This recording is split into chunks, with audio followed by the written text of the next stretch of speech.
Now let's talk about ethical hacking or red teaming.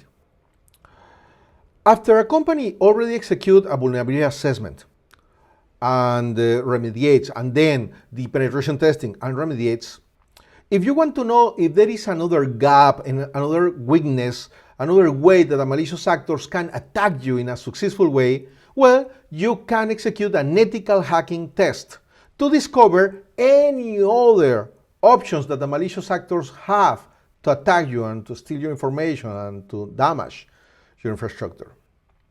So, in ethical hacking, normally the ethical hacker behaves or use the same tactics that the malicious actor use. But the most important part here is that the ethical hacker have your permission to do these tests.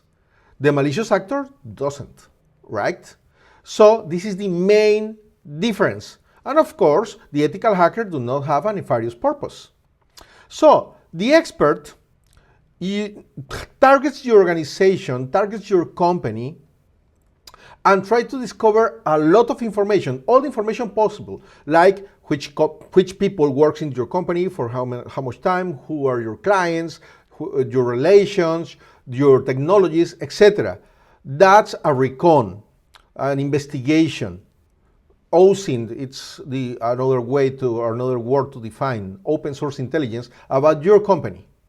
Then, with that information, the ethical hacker tries to compromise your network, try to attack the vulnerable infrastructure he found, attack vulnerable applications you have, attack your infrastructure, generating a denial of service.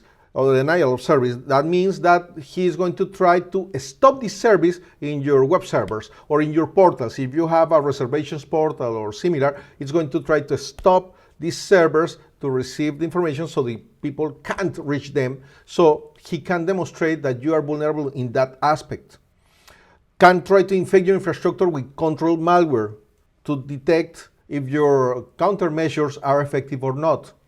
It's going to try to execute social engineering attacks against your people, against your employees. He or she is going to send fake emails. It's going to send malicious applications links to try to fool the people and try to install those applications in their infrastructure, in their devices, in their cell phones, or in the workstations. It's going to send malicious SMS trying to grab information from the victims. It's going to leave abandoned USB devices or send emails with links talking about the latest movie to try to fool your employees, to try to download a new movie, and in real, this is a malware. It's going to use all of these kinds of attacks or tricks that the malicious actors use, that the cyber criminals use, that the nefarious actors use normally. Same tactics, remember, same tactics, techniques, and procedures, trying to detect any other vulnerability that you can have in your infrastructure. So he tried to attack the company technologies, or the company procedures, or the company employees.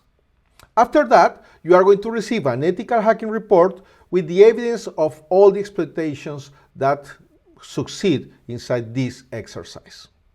So this is a great exercise, very effective, and is totally recommended when you already execute vulnerability assessments and penetration testings. Well, remember, we are your cybersecurity team.